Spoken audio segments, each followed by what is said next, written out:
Hello there! Welcome back to the Wrestling Corner, where, like I said, we're going through the Raw guest host era.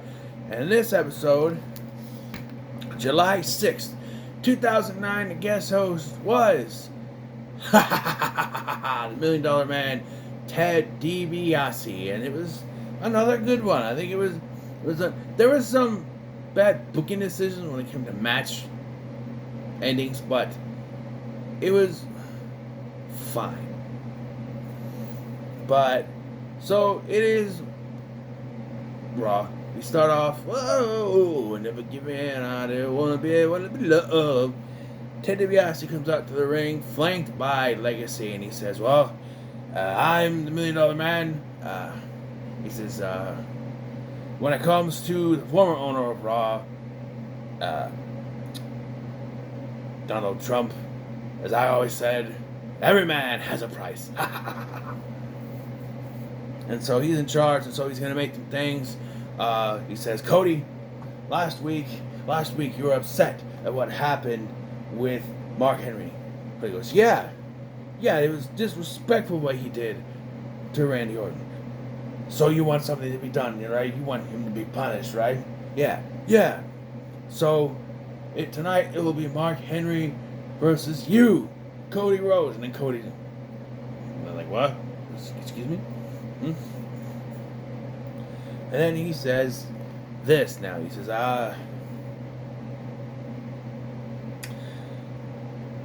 and he looks at his son and he goes, "Son,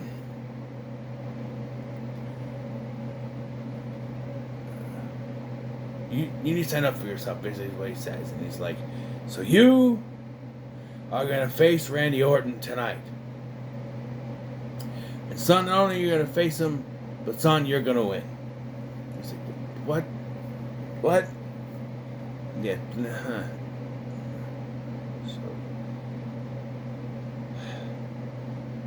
To that town hall, we go to commercial, we come back. It's Edge and Chris Jericho versus the Colognes again. So one thing I forgot to mention is that at the end of the last match, Carlito went to do a bouncy thing off the rope, and Jericho pushed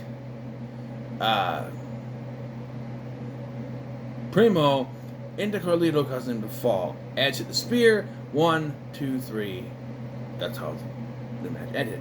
Carlito was physically upset with Primo, even though it wasn't his fault. Well, this week, it's very similar to that. They have a match, and I believe Primo takes the pin, and then Carlito was really pissed and attacks him, basically, and that's the end of them. So they really were just...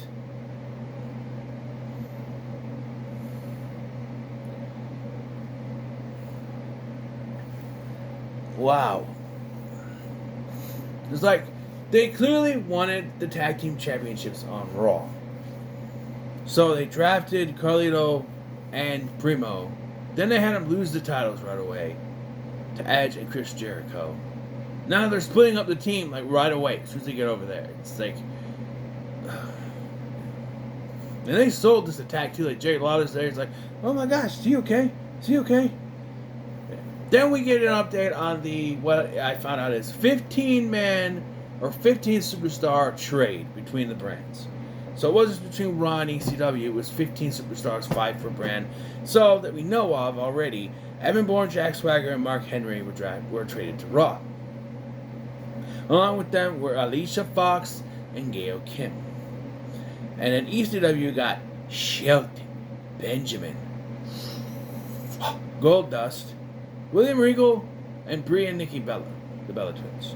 SmackDown got Matt Hardy, even though he just got drafted to Raw, and he was in sort of like a United States title feud thing, but it didn't go anywhere, so he went to SmackDown.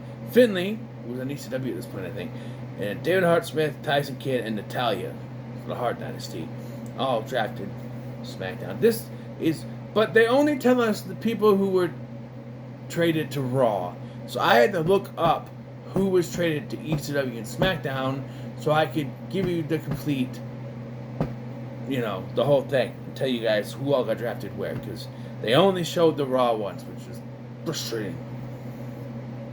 this is done because we're now having a Divas tag team match. Mickie James and Gail Kim versus Alicia Fox and Maurice. And then, I tell you, this is better than the last match if you didn't have someone speaking French for the whole thing. And shockingly, Gail Kim pinned Maurice. But much like with Mark Henry pinning Randy Orton last week, doesn't mean shit. I don't think they ever do anything with that. Gail Kim never wins the Women's Championship again. Or Divas Championship again, whatever. She never wins it.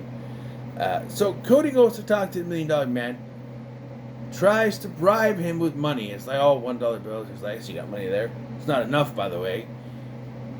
He's like, well, I see where you're coming from. Your dad's a legend. The son of a plumber. The son of a plumber. The American Dream. Dusty Rhodes. The Common Man. Well, I hate Dusty Rhodes. I hate the Common Man. I'm the $1 Million Man. I hate all that. And I hate your dad. He's fat. He's fat. He's fat. Basically what he said. No disrespect to Dusty Rhodes. Basically, he does. He's like, he's fat. And it's just like, well, Ted DiBiase, the $1 Million Man is looking in the mirror because he's not far off. But like, yeah. So he says, you are facing Mark Henry tonight. So we go to that match. It's Mark Henry versus Cody Rhodes, and this match ends in a count out. But unlike the last time we had a count out, this one actually kind of makes sense because like Mark Henry's basically destroying Cody Rhodes, and at one point Cody tries to get an advantage. He gets hit with the World's Strongest Slam, and then just kind of crawls out of the ring and runs away and gets counted out. So yeah, you want to make him look strong, but if Mark Henry can pin Randy Orton clean, why couldn't he pin Cody Rhodes clean? By the way, I also want to announce that it's going to be Legacy. You know what's so fucking annoying? When I keep saying the Legacy versus Legacy versus Edge and Chris Jericho, which I looked up in a Championship 2009. No, by then Edge is gone, but they do get a title shot. But yeah, then we go straight to Randy Orton versus Ted DiBiase.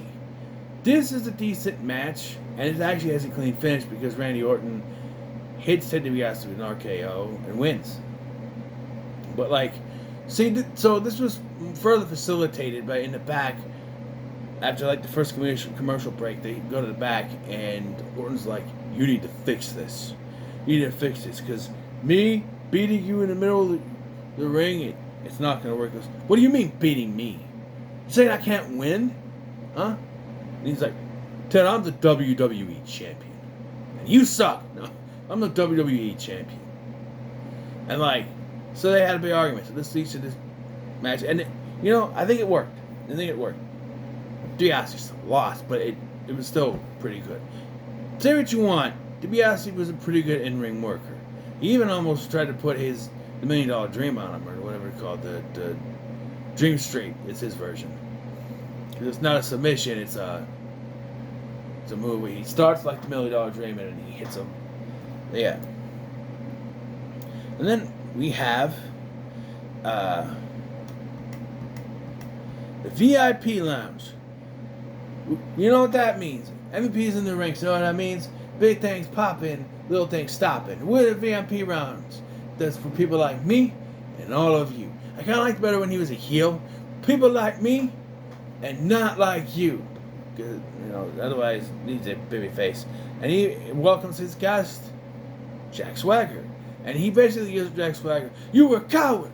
You were a coward. You're the coward way out. Because you got counted out last week." I'm like, well, that was smart. I'm sorry, but it was. You're looking at this. You're being thrown into this match against your will. First of all, you're supposed to be at ECW. Then you're told, "Hey, you're going to be traded to Raw tonight." Then you're going to have to face Randy Orton.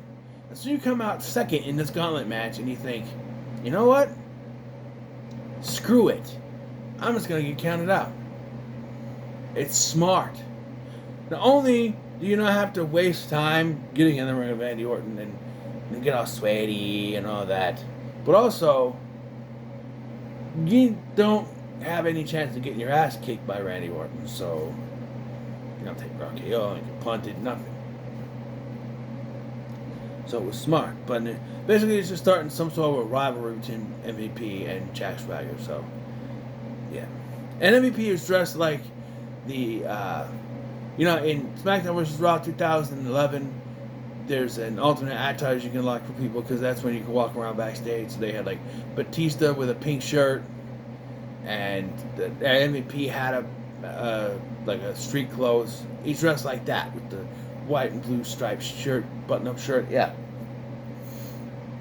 So Ted DiBiase confronts his father about what happened, and Linda Man's not happy, and that ends with Ted DiBiase slapping his father. We get Kofi Kingston versus Evan Bourne in a match that, well, they recapped last week's match with Big Show, and then we have this match, which is a pretty good match, all things considering. And then Evan Bourne wins. He hits the shooting star press of the Airborne, and he wins. And I went, really? Okay. Sure.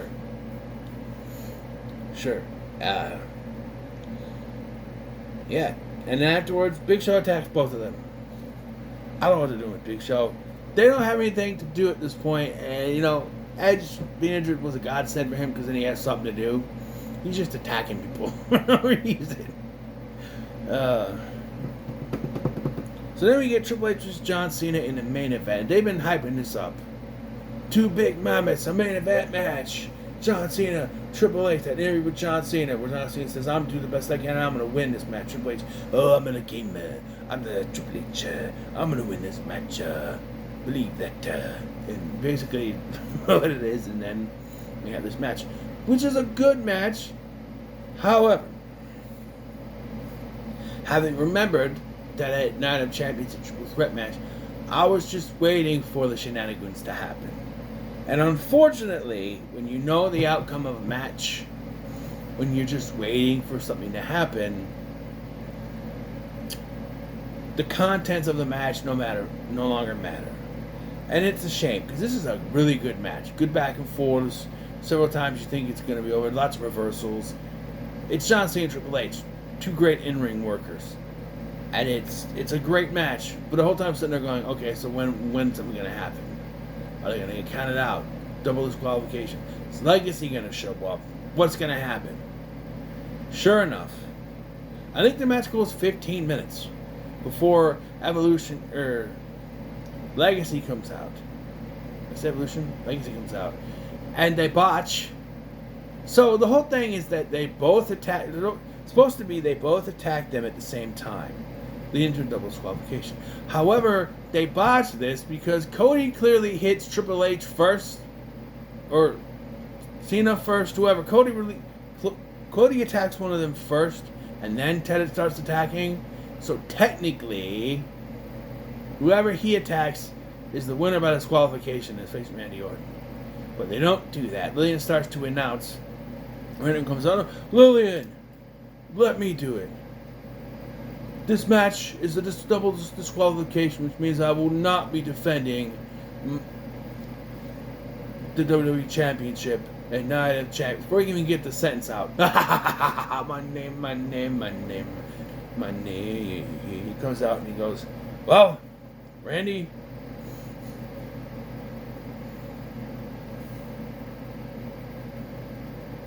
tonight I'm in charge, and well, you see, that's not how it's going to happen. At Night of Champions, you, Randy Orton, will defend your title in a triple threat match against Triple H and John Cena.